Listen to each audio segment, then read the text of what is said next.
Episode की शुरुआत में हम देखते हैं सीनियर डॉक्टर और जॉनी हॉस्पिटल पहुंचते हैं, जहां पर हमें एक पेशेंट को दिखाया जाता है जिसकी इस वायरस से बहुत बुरी हालत होती है। डॉक्टर उससे कहते हैं तुम्हारा इसके बारे में क्या कहना है, क्या तुम्हें इसका कुछ आइडिया है। और इधर वो पीछे वाला डॉक्टर हंस रहा होता है और कह रहा होता है, हाँ मुझे लगा तुम में सचमुच कुछ खास है, लेकिन तुम तो बस शो ऑफ दिखा रहे थे। मुझे तो समझ नहीं आता है आखिर इसे यहाँ लाने का क्या पॉइंट है। जॉनी कहता है कि तुम बहुत जोर से बोल रहे हो। डॉक्टर अपने मन में सोच रहे होते हैं कि ये बोलने से पहले कभी नहीं सोचता है, ये कभी भी एक अच्छा डॉक्टर नहीं बन पाएगा। मुझे तो लगता है कि मैंने गलती कर दी कि मैंने इसे अपना स्टूडेंट बनाया। जॉनी सीनियर डॉक्टर से कहता है मेरे पास एक प्रिस्क्रिप्शन है, क्या आप उसे ट्राई करना चाहेंगे? मुझे एक पेन और पेपर चाहिए। उसके बाद वो उस पेपर पे लिखने लगता है कि कौन कौन सी दवाइयाँ उसे चाहिए, और जब वो उस पेपर पे पूरा लिख लेता है तब वो सीनियर डॉक्टर से बताता है कि कैसे कैसे इसका इस्तेमाल करना है। डॉक्टर कहते हैं ये क्या है? जॉनी उन्हें बताता है कि ये है the soup of longevity. Doctor उसे देख के बहुत खुश होते हैं और कहते हैं लाइफ एक्सटेंशन सूप। मैंने इसका नाम डॉक्यूमेंट्स में तो बहुत बार सुना है, लेकिन मुझे कभी इसे अपनी आंखों से देखने का मौका नहीं मिला।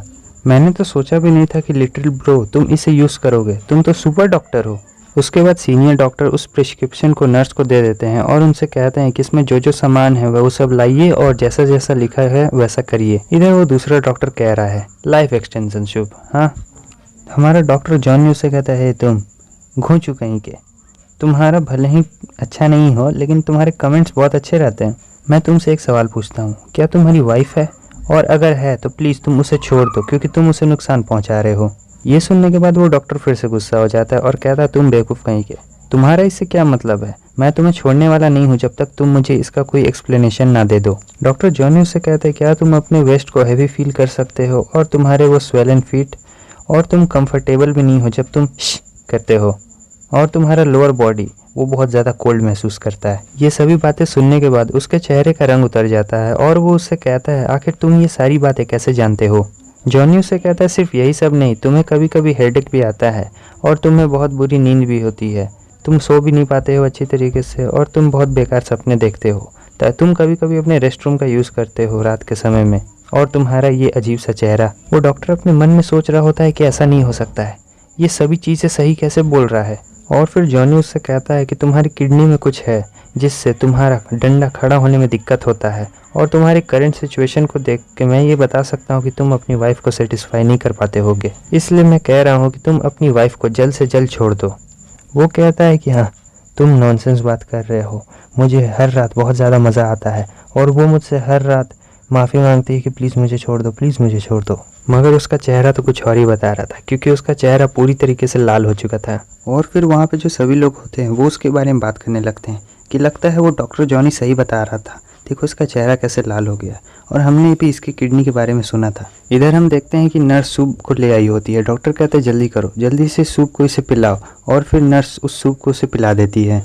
अब उस मरीज़ को सूप पिलाए हुए 1 घंटे बीत चुके होते हैं, और फिर हम देखते हैं कि जो उस मरीज़ के चेहरे पे काले काले धब्बे हुए थे वो सभी हट जाते हैं, और सभी लोग डॉक्टर जॉनी की तारीफ़ कर रहे होते हैं और कहते हैं कौन विश्वास करेगा कि ये छोटे से गांव से आया है।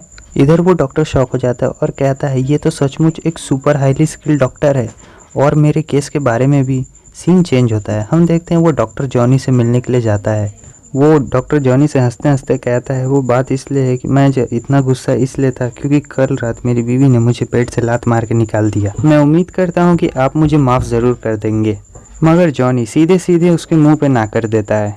वो डॉक्टर जॉनी से कहता है डॉक्टर अभी मैं सिर्फ 30 साल का हूँ और अभी तो बहुत सारे पोजीशंस भी बाकी है, मैं ये फैक्ट एक्सेप्ट नहीं कर सकता हूँ। प्लीज़ मैं आपसे दया की भीख मांगता हूँ, प्लीज़ मेरी मदद करिए, मैं आपको मेरी मदद करने के लिए बहुत सारे पैसे भी दूंगा। जॉनी कहता है ये सब सिर्फ तुम्हारी गलती की वजह से है, क्योंकि तुम बहुत ज़्यादा ड्रिंक करते हो और तुम्हारा वो जो ठरकपन है इसमें मैं कुछ नहीं कर सकता हूँ। और वो वहाँ से उसे धक्का देकर जाने लगता है और कहता है मैं कोई असली डॉक्टर नहीं हूँ, मेरी ड्यूटी दूसरों को बचाना नहीं है, मैं वही करता हूँ जो मुझे अच्छा लगता है। अब जाते जाते जॉनी उन लोगों से कहता है कि अब ये वायरस ख़त्म हो चुका है और बाकी सभी पेशेंट्स को भी इसी प्रिस्क्रिप्शन से दवाई देना, वो सभी भी ठीक हो जाएंगे, गुड बाय। और इस तरफ वो डॉक्टर सोच रहा होता है मैं तो बहुत बड़ा मूर्ख हूँ, मैंने एक सुपर डॉक्टर से पंगा ले लिया, अब मैं अपनी प्रॉब्लम का इलाज कैसे करूँगा। इस तरफ सीनियर डॉक्टर सोच रहे होते हैं कि ये यंग मैन तो कमाल का है, ये तो सचमुच इनक्रेडिबल है।